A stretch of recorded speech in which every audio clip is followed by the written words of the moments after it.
ప్రభునందు ప్రియ సహోదరి సహోదరులారా, మన ప్రభు అయినటువంటి యేసు పరిశుద్ధ నామం పేరట మీ అందరికీ వందనములు తెలియజేస్తున్నామండి. మీలో ప్రతి ఒక్కరిని ఈ హోప్ టీవీ ఇండియా ఛానల్కు ప్రేమతో ఆహ్వానించుచున్నామండి. ప్రార్థన చేసుకుందాం. ప్రేమగల మా తండ్రి, దయగలిగిన మా యేసయ్య, మీ ఘనమైన నామానికి వందనాలు తెలియజేస్తున్నాము. మరొకసారి మీ వాక్యాన్ని వినాలని మీ పాదాల చెంతకు చేరి ఉన్నాము. మీ దాసును బలపరిచి వీరి ద్వారా మీరు మాతో మాట్లాడి నీ వాక్యంతో మా హృదయాన్ని తృప్తిపరిచి మహిమ పొందమని యేసు నామమున ప్రార్థించి వేడుకొనుచున్నాము తండ్రి. ఆమేన్. ఈరోజు మన యొక్క అంశము కనికరము గలవారు ధన్యులు. మన ధ్యానము నిమిత్తమై మత్తయి సువార్త 5వ అధ్యాయము 7వ వచనమండి. కనికరము గలవారు ధన్యులు, వారు కనికరమును పొందెదరు. క్రైస్తవ జీవితంలో మరొక ప్రధానమైనటువంటి లక్షణము కనికరము. కనికరము అనగా క్షమాపణ,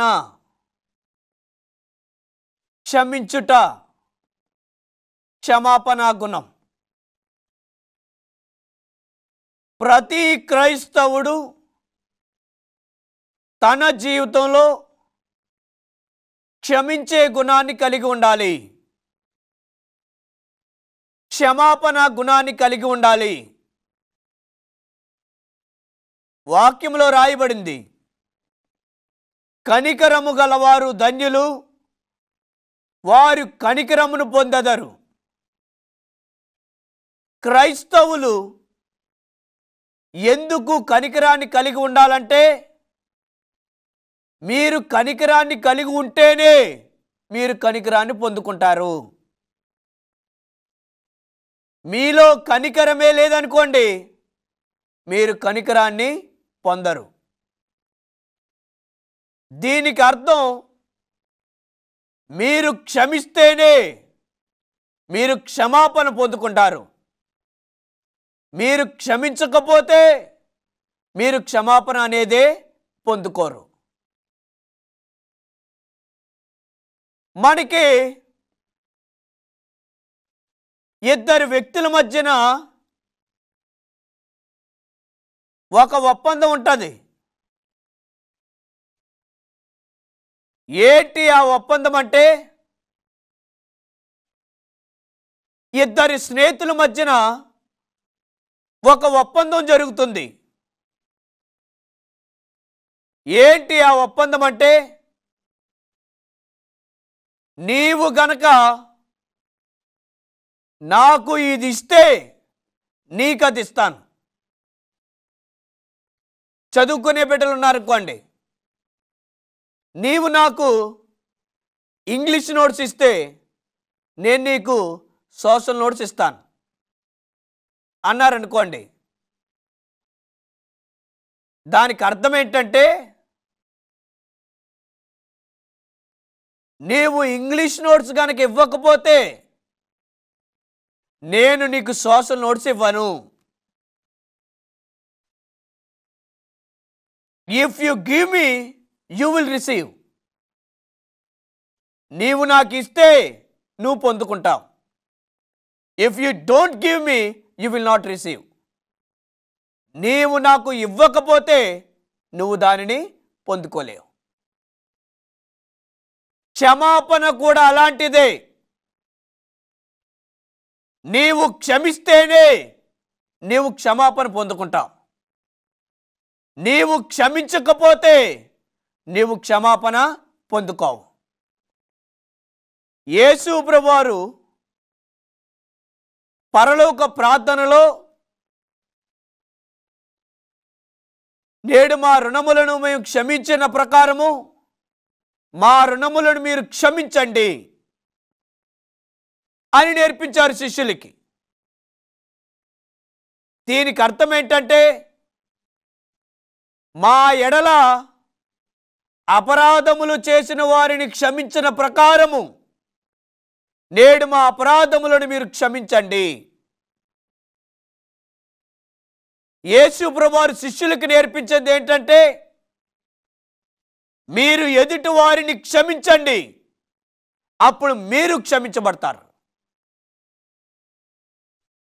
మీ తోటి వారిని, మీ శత్రువులను, మీ ఇరుగు పొరుగు వారిని, నీకు కీడు చేసిన వారిని, నీకు అపకారం చేసిన వారిని, నిన్ను నిందించిన వారిని, నిన్ను అవమానించిన వారిని, నిన్ను నవ్వుల పాలు చేసిన వారిని నీవు క్షమిస్తే నీవు క్షమించబడతావు. లేని ఎడల నీవు క్షమాపణ పొందవు అనేది దీని యొక్క అర్థం. ప్రతి క్రైస్తవుడు క్షమాపణ గుణాన్ని కలిగి ఉండాలి, క్షమించాలి. లేని ఎడల మీరు క్షమాపణను పొందుకోలేరు. పరిశుద్ధ గ్రంథంలో మత్తయి సువార్త 18వ అధ్యాయము 21వ వచనములో పేతురు అంటున్నాడు, అయ్యా, నా సహోదరుడు నా విషయంలో తప్పు చేస్తే ఆయనను నేను ఎన్నిసార్లు క్షమించాలి? 7 మార్లు మట్టుగా అని అడిగాడు. 7 మార్లు మట్టుకు కాదు, 77 ఏండ్ల మట్టుకు అని మాట్లాడారు. అంటే 77 సార్లు అని కాదు, నీ జీవిత కాలం అంతయు క్షమిస్తూనే ఉండాలి. 77 ఏండ్ల మట్టుకి అని రాయబడింది. అంటే మనిషి ఆయుష్కాలము 70 సంవత్సరాలు, అధిక బలం ఉంటే 80 సంవత్సరాలు అని వాక్యంలో రాయబడింది. మనిషి 77 ఏండ్ల వరకు క్షమించాలంటే దానికి అర్థం ఏంటి? మనిషి జీవితాంతము క్షమిస్తూనే ఉండాలి. మనిషిలో క్షమాపణ అనేది ఒక అలవాటుగా మారిపోవాలి.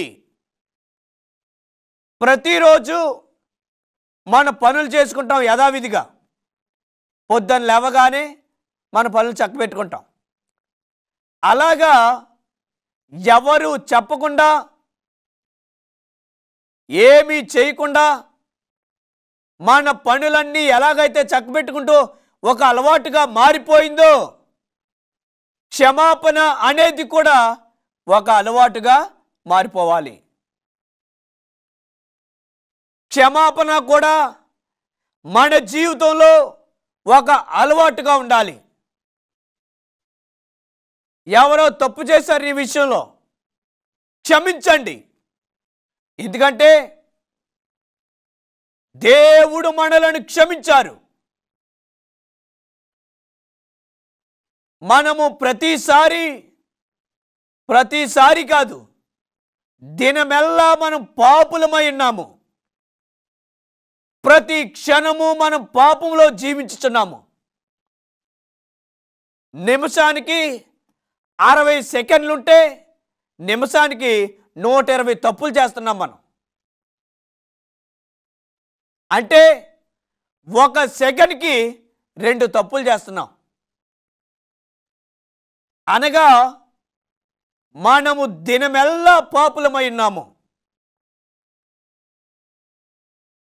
మన ఆలోచన పాపము, మన నడవడిక పాపము, మన ప్రవర్తన పాపము. అరికాలు మొదలుకొని తలనెత్తి వరకు మీరు గనక స్కాన్ చేస్తే మనము పాపములో ఉన్నాము. పాపం అనేది మన శరీరంలో వైరస్గా ఉంది. అయినా దేవుడు మనల్ని ఏం చేశాడండి? అయ్యో రోజు పాపం చేస్తున్నాడని విడిచిపెట్టాడా మనల్ని? రోజు తప్పిదములు చేస్తున్నారని విడిచిపెట్టారా? విడిచిపెట్టలేదు.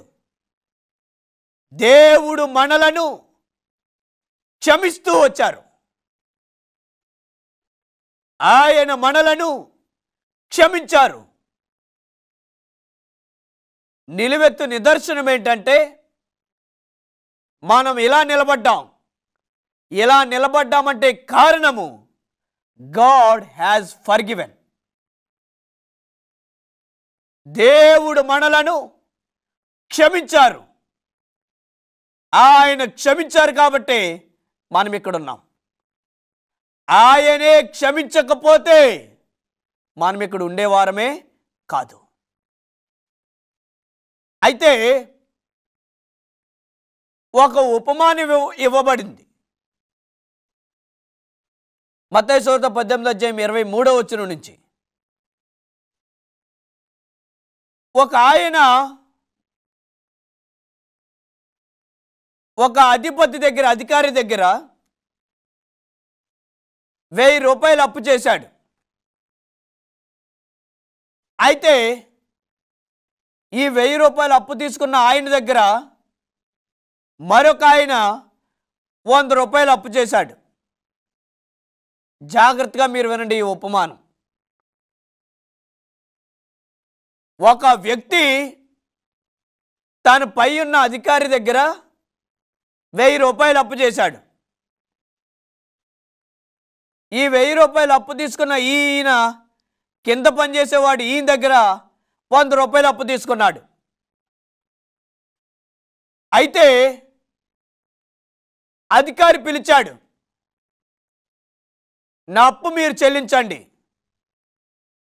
నా అప్పు తిరిగి ఇచ్చేయండి అన్నాడు. ఇస్తానని గడుపుకుంటూ వస్తున్నాడు. అయితే ఇతని కింద ఉన్న అధికారి 100 రూపాయలు అప్పు తీసుకున్నాడు కదా, ఆ 100 రూపాయలు అప్పు ఈయన అడుగుతున్నాడు. బాబు అప్పివి అంటే అప్పు తీర్చలేకపోతున్నాడు. ఇస్తానులే అంటున్నాడు. అలా ఇస్తానులే అని గడుపుకుంటూ వస్తున్నాడు. అయితే ఈ 1000 రూపాయలు అప్పు తెచ్చిన ఆయన్ని తన పైనున్న అధికారి క్షమించాడు. తన పరిస్థితి అర్థం చేసుకుని ఫోన్లే నువ్వు ఇవ్వక్కర్వద్దని చెప్పాడు. ఇతడు 1000 రూపాయలు అప్పు చేశాడు. అతడు అప్పు తీసుకున్నాడు. అతడు క్షమించబడ్డాడు. అంటే దీనికి అర్థం ఏంటి?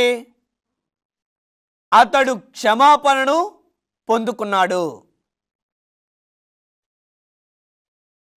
తన పైనున్న అధికారి దగ్గర నుంచి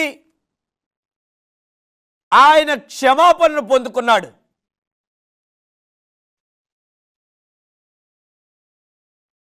తన పైనున్న అధికారి దగ్గర నుంచి ఈయన క్షమాపణ లభించింది. అయితే ఇతని కింద ఒక అధికారి ఉన్నాడు కదా, 100 రూపాయలు అట్టుకెళ్ళాడు ఈయన దగ్గర. అతన్ని ఈయన క్షమించట్లేదు.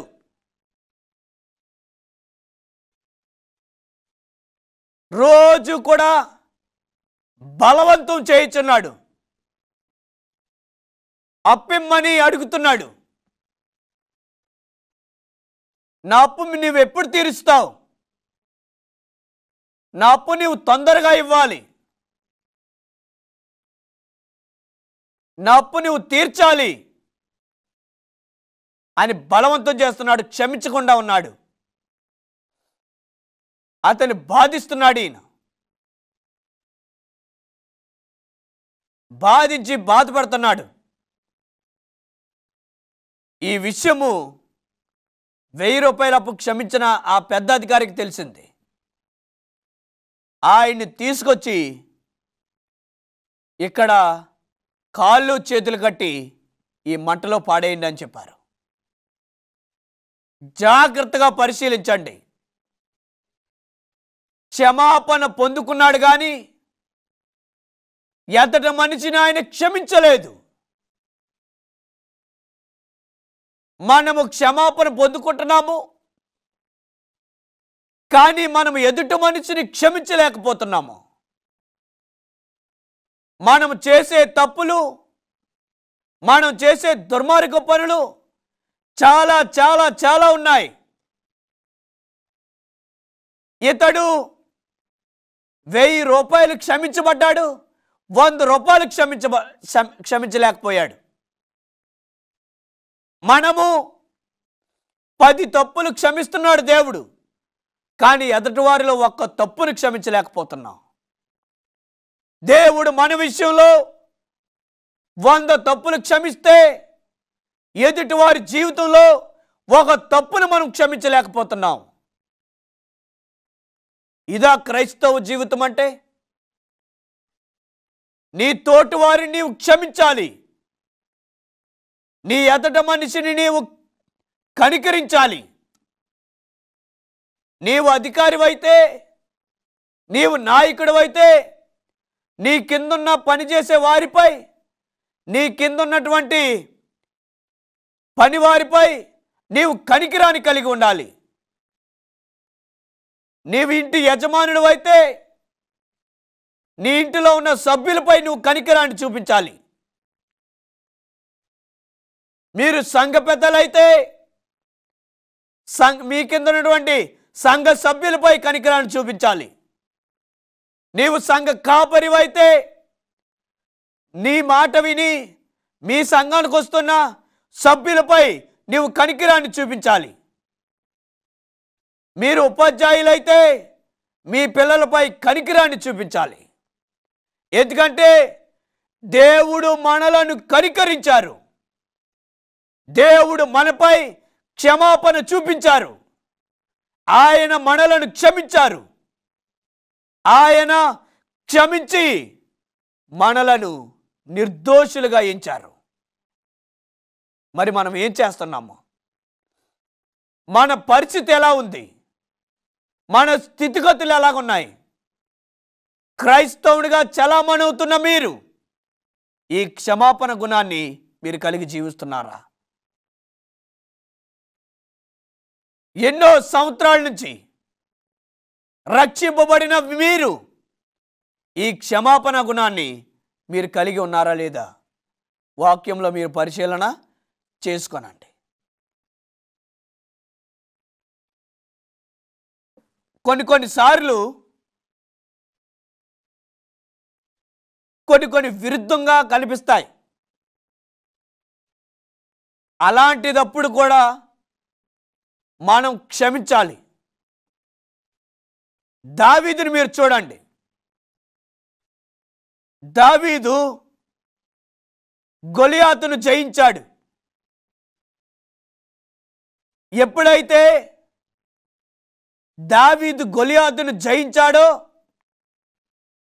అప్పటికి రాజు సౌలు గారు. అయితే అప్పుడు ప్రజలందరూ అంటున్నారు ఏమనంటే, సౌలుకి 1000 కొలది, దావీదుకి 10,000 కొలదని జేజేలు కొడుతున్నారు. ఎందుకంటే సౌలు చేయవలసిన పని ఎవరు చేశారండి? దావీదు చేశాడు. సౌలు యుద్ధం చేసి గొలియాతుని చంపి ఇశ్రాయేలీయులను రక్షించవలసిన ఆయన పని చిన్నవాడైన దావీదు చేశాడు. అందుకనే ప్రజలందరూ జేజేలు కొడుతున్నారు. ఎవరికండి? దావీదుకి. 10,000 కొలదని చెప్తున్నారు. సౌలుకి అసూయ వచ్చింది. దావీదుని ఏదో రీతిగా చంపాలనుకున్నాడు. గొలియాతునే చంపాడు దావీదు. సౌలు ఎంత అండి చంపడానికి? 1 నిమిషం పని కాదు. 9 అడుగులు ఎత్తున్న మనిషినే చెప్పాడు ఆయన. సౌలంతా దావీదుకి ఈజీగా చంపేయగలడు, కానీ చంపలేదు. దావీదు కోసం పరిగెడుతున్నాడు సౌలు, ఏదో రీతిగా చంపేయాలని. కానీ దావీదు తప్పించుకుంటూ వెళ్ళిపోతున్నాడు. ఎందుకంటే దేవుడు అభిషేకించిన వానిని నేను ఏమీ చేయకూడదు అనుకున్నాడు. ఒక రోజున దొరికాడు, సౌలు దావీదు చేతికే దొరికాడు. అయినా కానీ దావీదు చంపాడా లేదండి? చంపలేదు. తన ప్రక్కనే ఉన్నాడు పడుకుని హాయిగా. మనమైతే ఏం చేస్తాం? శత్రువు భలే దొరికాడని చంపేస్తాం. కానీ దావీదు ఏం చేయలేదు. తన వస్త్రపు చెంగును ముక్క కట్ చేసి దగ్గర పెట్టుకున్నాడు. దావీదు ఆ రీతిగా చంపొచ్చు, కానీ చంపలేదు. క్షమించాడు సౌలుని. కొన్నిసార్లు మన పైనున్న వారే తప్పు చేయొచ్చు, అధికారులే తప్పు చేయొచ్చు, కానీ వారిని కూడా మనం క్షమించాలి. ఎందుకంటే దావీదు కంటే సౌలు పెద్దవాడు, రాజు. తప్పు చేస్తున్నాడని దావీదు ఏమైనా తిరగబడ్డా? తిరగబడలేదు. తగ్గించుకొని సౌలుని క్షమించాడు.